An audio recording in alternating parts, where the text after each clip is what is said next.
Hello and welcome to another episode.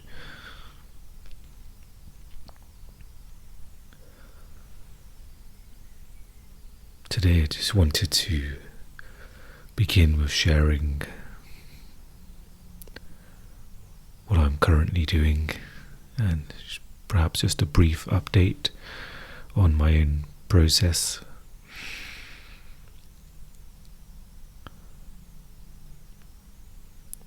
So often when you think about spirituality or a spiritual path,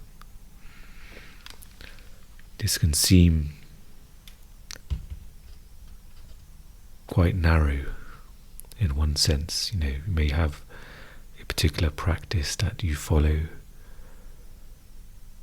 or a routine, but I've learned that everything encompasses the spiritual path, and this can include things in your life situation, such as your relationships, where you live,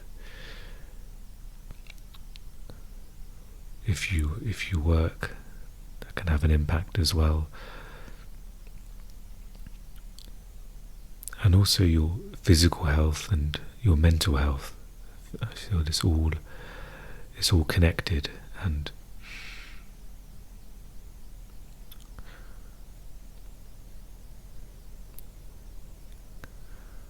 in some ways, the spiritual practice and the path can take precedent over the life situation, but the life situation is not to be ignored or dismissed. It has its own value as well.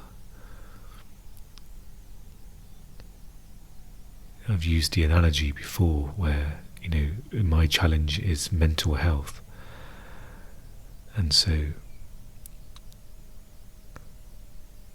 I've kind of described it as almost, if you have challenging mental health, then it's almost an extra weight to carry.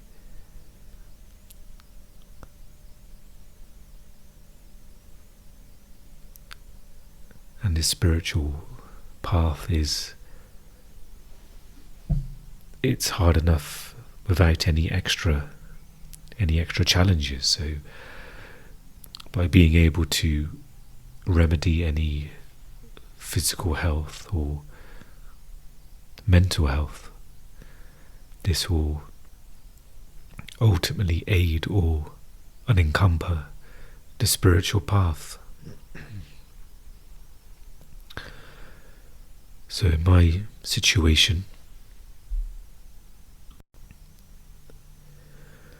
that's something I'm working on to improve and to heal as well. So I've started reading a book called The Depression Cure, which has been written especially for those people who have not chosen the medication route in regards to depression.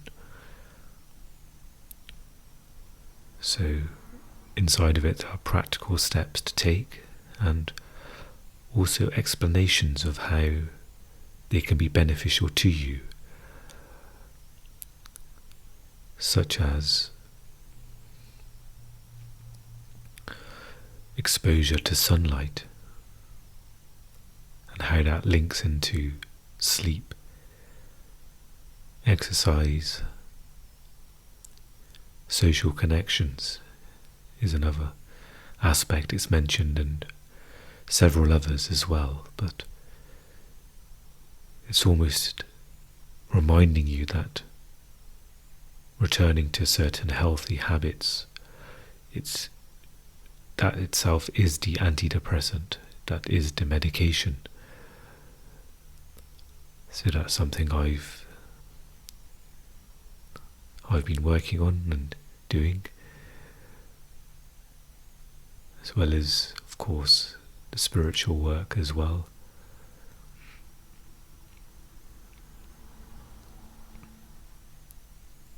I just watched yesterday I watched a lecture by Baba Ramdas, and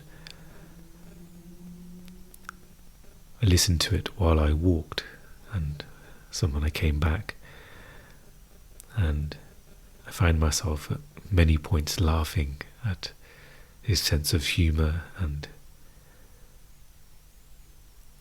his energy, and it reminded me about it, not to take life too seriously, which is something that we may need to be reminded of, to simply enjoy the play of life, and also understand that, smiling, laughing, it's a natural thing to do. And in this present time, it feels very unnatural for me because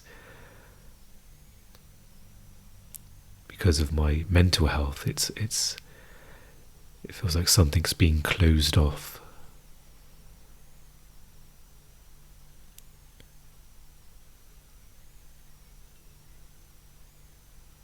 And I find this with a lot of spiritual teachers, in that they have, a very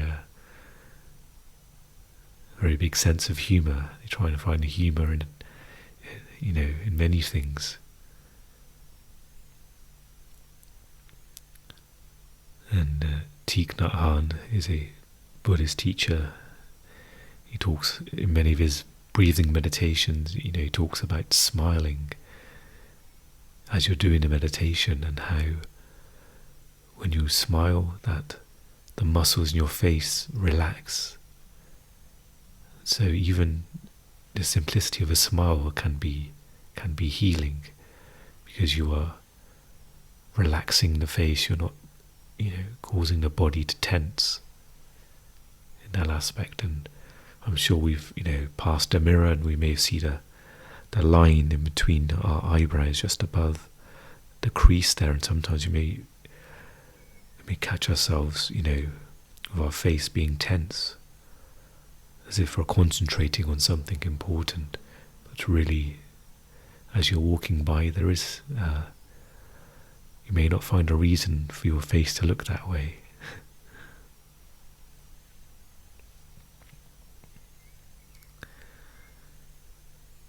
So well as reading The Depression Cure, I've been watching some lectures by Dr. Gabor Mate. I've mentioned his name a couple of episodes ago, and I'm learning about, trauma and the effects that it can have on the body and the mind, and then how there is no separation from body and mind, that they are connected. So it feels like I'm gravitating to this healing that's needed.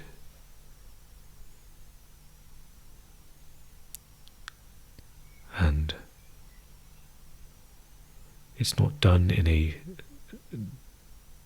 state of desperation where, okay, I need to fix, the mind, fix this, and then I can accelerate my spiritual path. I feel that all of this moves together.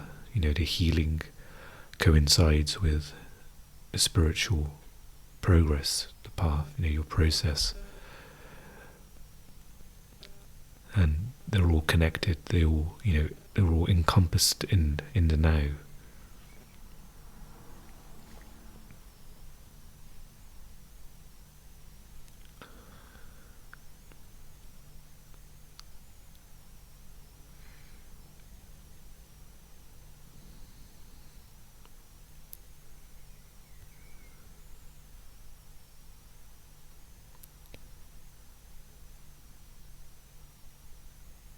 And I'll post a link to the lecture in the description, and also I'll post it on my Patreon account as well. I've been recently posting some journal entries, and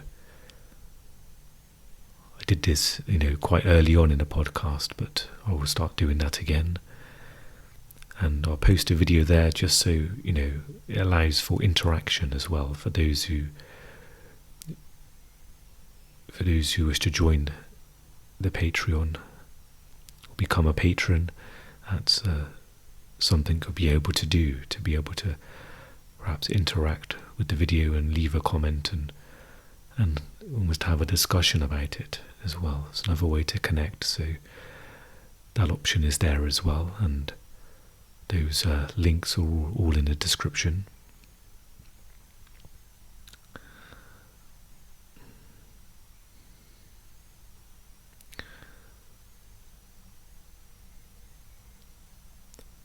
So perhaps you can reflect on your own mind and body, if there's anything that's there that needs to be addressed, that needs your attention.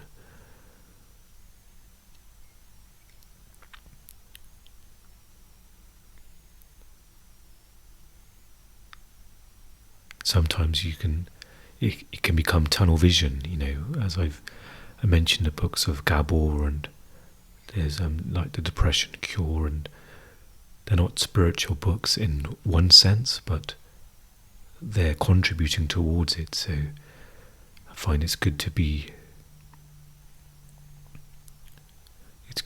open, whatever draws your attention. I feel that can be a good indicator that maybe something needs to be looked at there. So it doesn't necessarily have to be,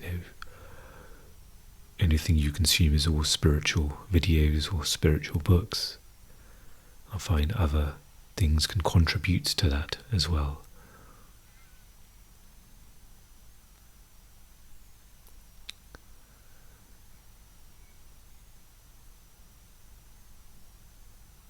And perhaps I'll leave a link to Gabor's website, I think, which has a list of his books, and I think you can perhaps learn a bit about him as well. So if that's something that appeals to you,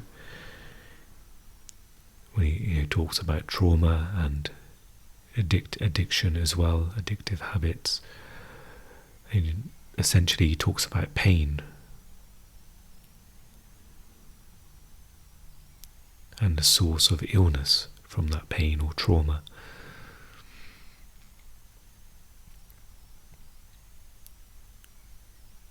And if there's anything you're reading that you would like to share, feel free to. If you're listening to this on YouTube, feel free to share that in the comments. And I'm sure it would help others as well if there's something beneficial that you're reading that's helping you on your spiritual journey, whether it's to do with mental health or physical health.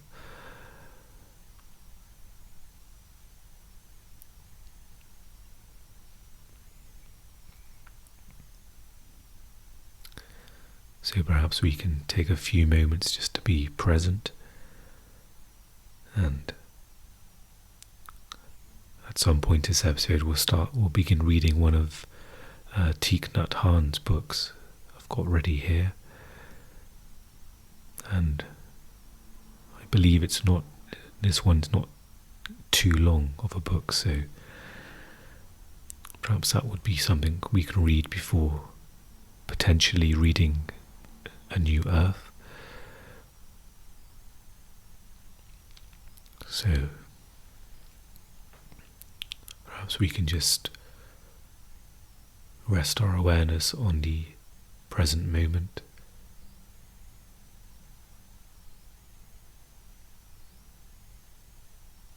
Perhaps you can notice what your senses are taking in, what your eyes are looking at, any sounds.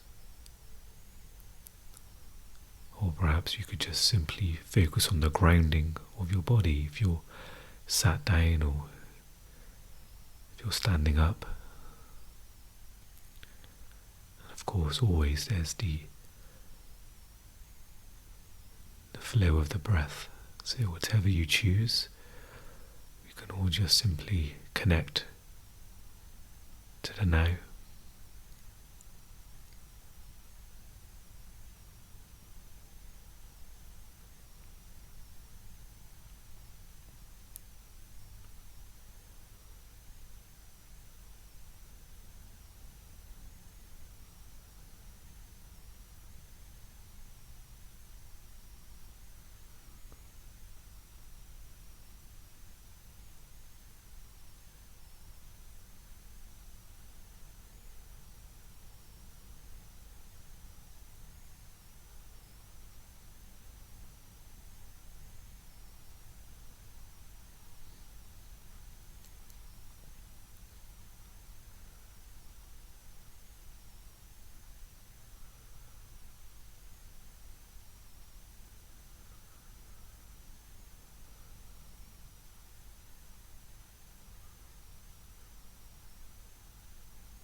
thoughts arise or distract, just simply acknowledge them and, without judgment, just return to the present.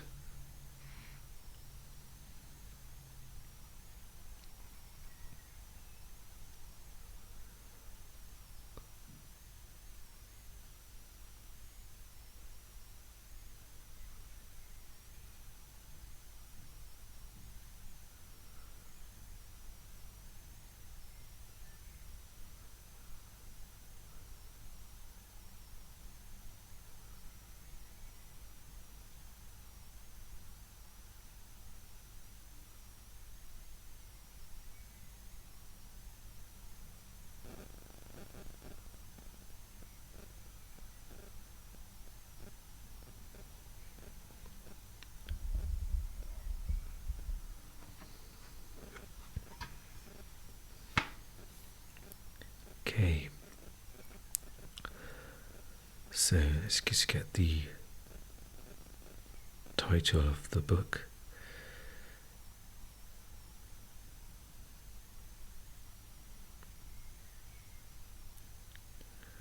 So the title of this book is The Miracle of Mindfulness.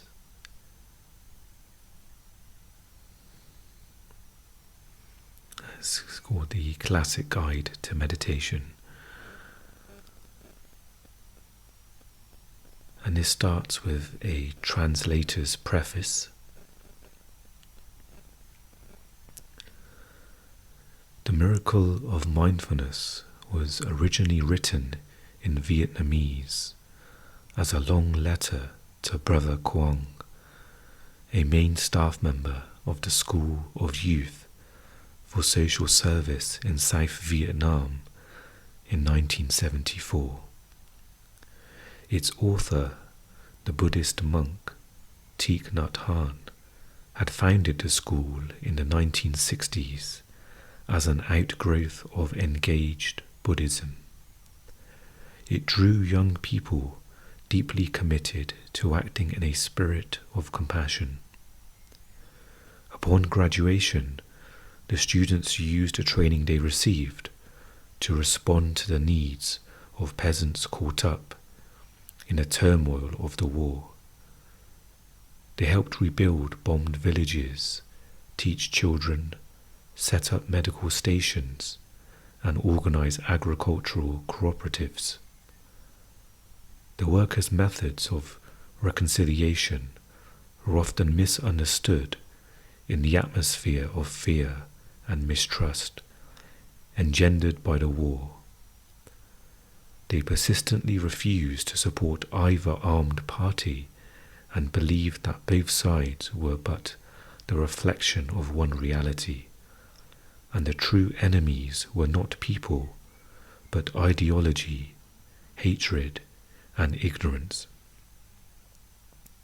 Their stance threatened those engaged in the conflict, and in the first years of the school, a series of attacks were carried out against the students. Several were kidnapped and murdered. As the war dragged on, even after the Paris Peace Accords were signed in 1973, it seemed at times impossible not to succumb to exhaustion and bitterness. Continuing to work in a spirit of love and understanding required great courage. From exile in France, Thich Nhat Hanh wrote to Brother Quang to encourage the workers during this dark time. Thich Nhat Hanh, Thai, the form of address for Vietnamese monks, means teacher, wished to remind them of the essential discipline of following one's breath to nourish and maintain calm mindfulness, even in the midst of the most difficult circumstances. Because Brother Quang and the students were his colleagues and friends, the spirit of this long letter that became the Miracle of Mindfulness is personal and direct. When Tay speaks here of village paths, he speaks of paths he had actually walked with Brother Kwong. When he mentions the bright eyes of a young child, he mentions the name of Brother Kwong's own son. I was living as an American volunteer with the Vietnamese Buddhist peace delegation in Paris when Tay was writing the letter. Tay headed the delegation, which served as an overseas liaison office for the peace and reconstruction efforts of the Vietnamese Buddhists, including the School of Youth for Social Service. I remember late evening over tea when Tay explained sections of the letter to delegation members and a few close friends. Quite naturally, we began to think of other people in other countries who might also benefit from the practices described in the book. Tay had recently become acquainted with young Buddhists in Thailand who had been inspired by the witness of engaged Buddhism in Vietnam. They too wished to act in a spirit of awareness and reconciliation to help avert the armed conflict erupting in Thailand, and they wanted to know how to work without being overcome by anger and discouragement. Several of them spoke English, and we discussed translating Brother Kwong's letter. The idea of a translation took on a special poignancy when the confiscation of Buddhist publishing houses in Vietnam made the project of printing the letter as a small book in Vietnam impossible. I happily accepted the task of translating the book into English. For nearly 3 years, I had been living with the Vietnamese Buddhist peace delegation, where day and night I was immersed in the lyrical sound of the Vietnamese language. Tay had been my formal Vietnamese teacher. We had slowly read through some of his earlier books, sentence by sentence. I had thus acquired a rather unusual vocabulary of Vietnamese Buddhist terms. Tay, of course, had been teaching me far more than language during those 3 years. His presence was a constant gentle reminder to return to one's true self, to be awake by being mindful. As I sat down to translate the Miracle of Mindfulness, I remembered the episode during the past years that had nurtured my own practice of mindfulness. There was the time I was cooking furiously and could not find a spoon I'd set down amid a scattered pile of pans and ingredients. As I searched here and there, Tay entered the kitchen and smiled. He asked, "What is Moby looking for?" "Of course," I answered, "the spoon. I'm looking for a spoon." Tay answered again with a smile, "No, Moby is looking for Moby." Tay suggested I do the translation slowly and steadily in order to maintain mindfulness. I translated only 2 pages a day. In the evenings, Tay and I went over those pages, changing and correcting words and sentences. Other friends provided editorial assistance. It is difficult to describe the actual experience of translating his words, but my awareness of the feel of pen and paper, awareness of the position of my body and of my breath, enabled me to see most clearly the mindfulness with which Tay had written each word. As I watched my breath, I could see Brother Kwong and the workers of the School of Youth for Social Service. More than that, I began to see that the words held the same personal and lively directness for any reader because they had been written in mindfulness and lovingly directed to real people. As I continued to translate, I could see an expanding community, the school's workers, the young Thai Buddhists, and many other friends throughout the world.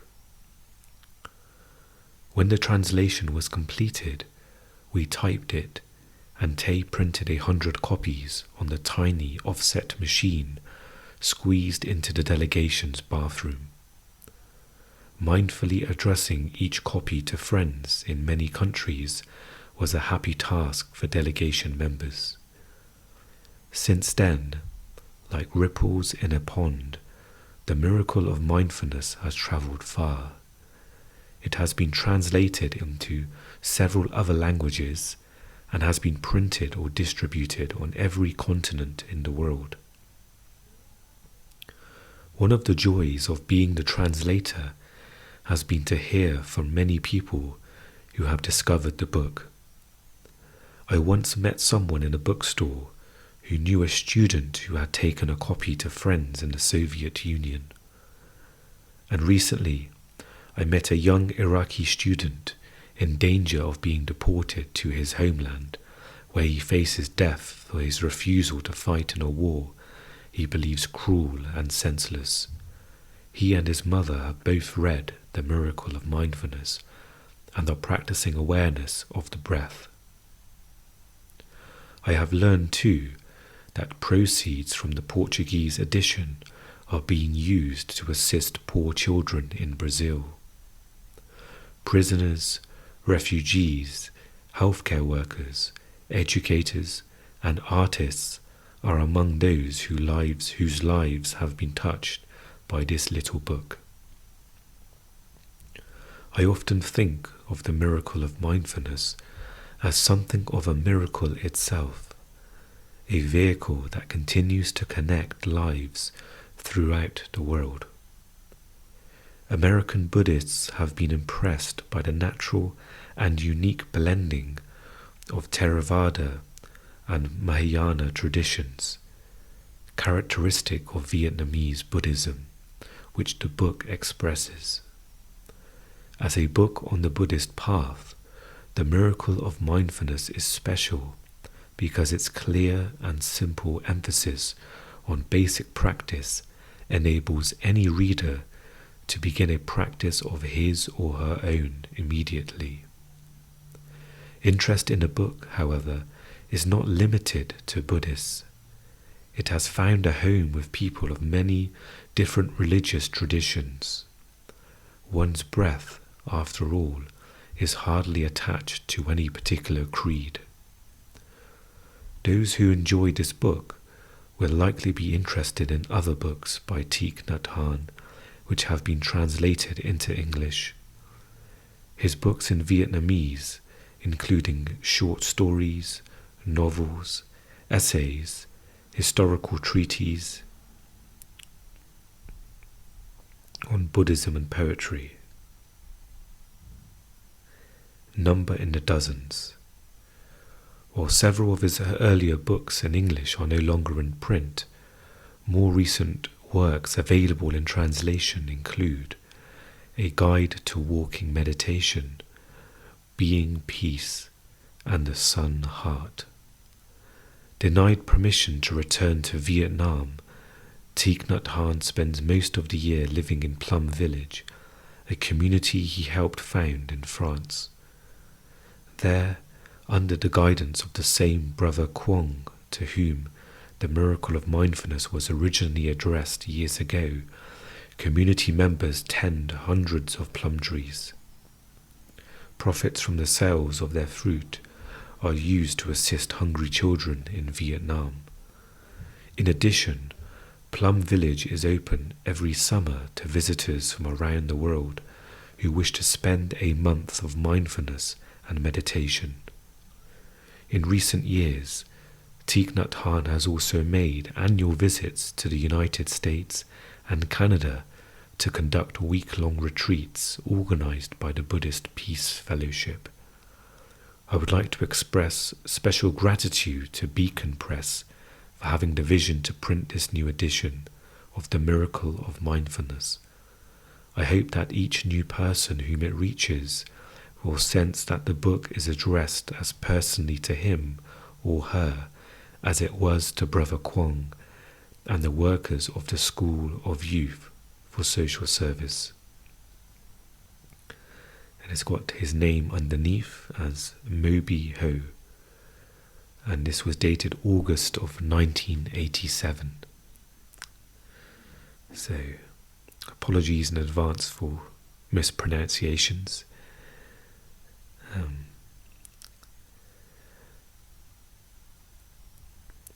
So perhaps I'll begin reading a small part of the first, not sure whether to call these lessons or practices, but perhaps we can read the first one.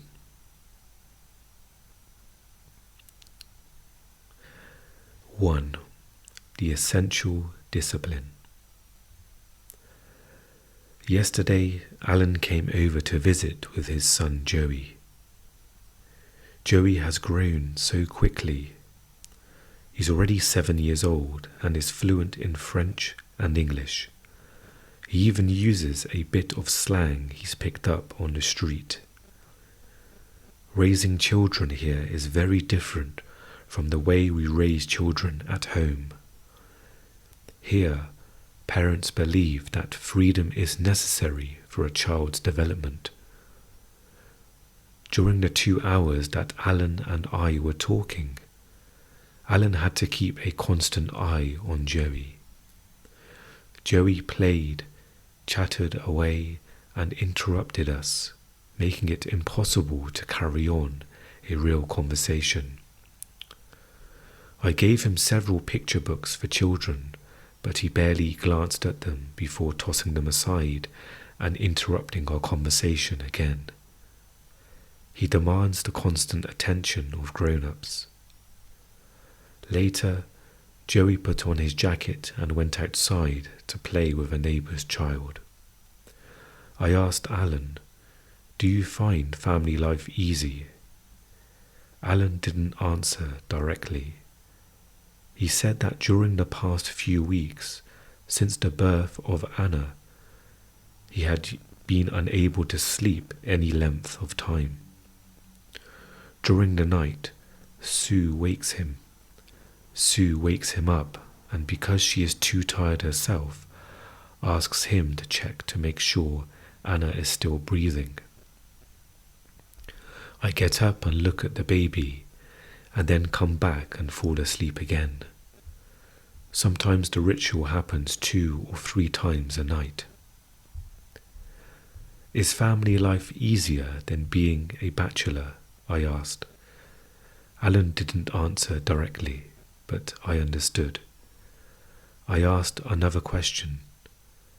A lot of people say that if you have a family, you are less lonely and have more security. Is that true? Alan nodded his head and mumbled something softly, but I understood. Then Alan said, "I've discovered a way to have a lot more time.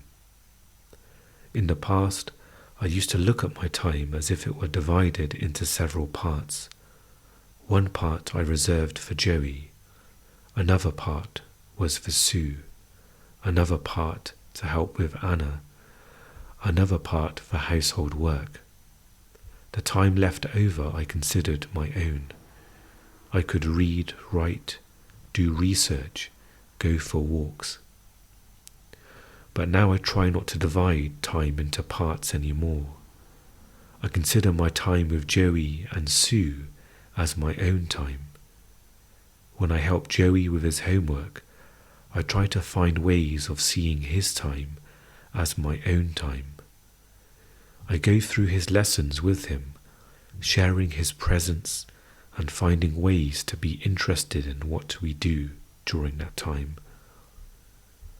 The time for him becomes my own time, the same with Sue. The remarkable thing is that now I have unlimited time for myself." Alan smiled as he spoke. I was surprised. I knew that Alan hadn't learned this from reading any books. This was something he had discovered for himself in his own daily life. So that's the end of that small section.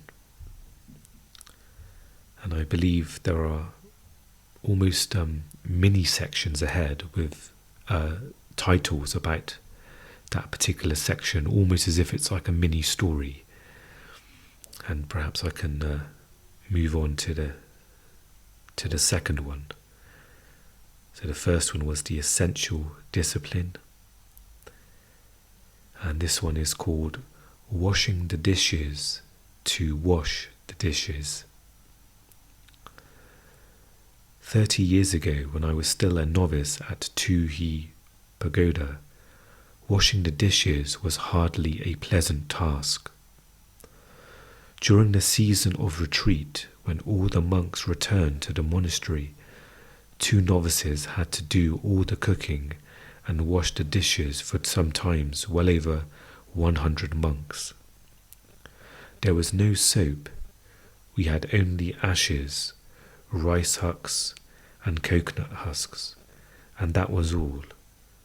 Cleaning such a high stack of bowls was a chore, especially during the winter when the water was freezing cold. Then you had to heat up a big pot of water before you could do any scrubbing. Nowadays, one stands in a kitchen equipped with liquid soap, special scrub pads, and even running hot water, which makes it all the more agreeable. It is easier to enjoy washing the dishes now. Anyone can wash them in a hurry, then sit down and enjoy a cup of tea afterwards. I can see a machine for washing clothes, or do I wash my own things out by hand?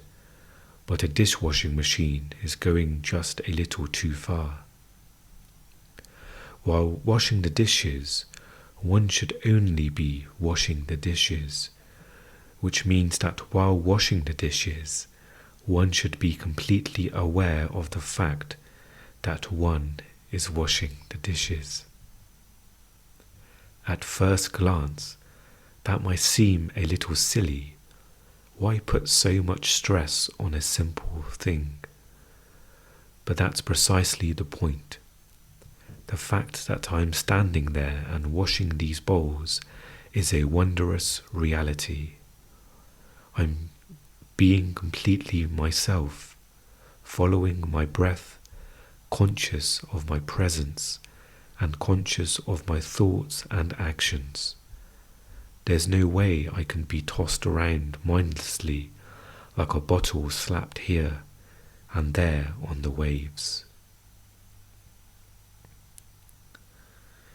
So that's the end of that practice or section.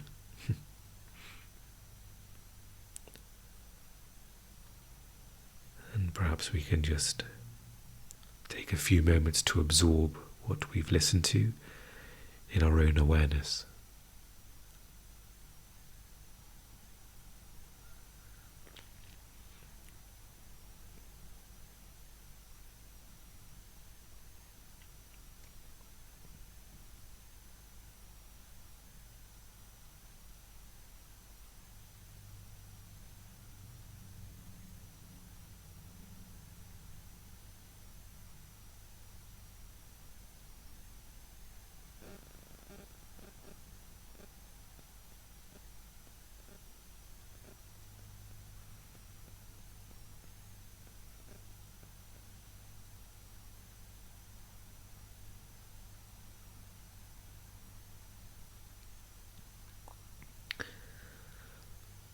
So I thought I would repeat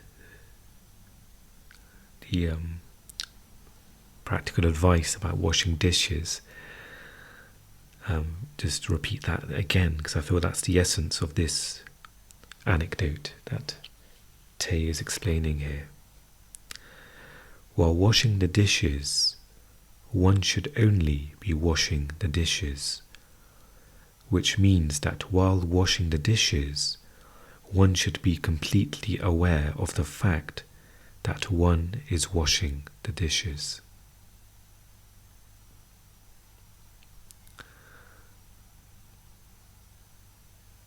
So perhaps that's a good place to end this episode. And I hope the reading was clear. I find with the power of now, the way it's been written, it's a bit easier to read slowly and mindfully in some ways, but sometimes with other books it seems more cohesive, more easily understood to read in a bit more of a faster flow. So I hope that's come across clearly for you listening. Okay, well, thank you for joining me for this episode. I wish you well as always, and I'll speak to you again very soon. Take care.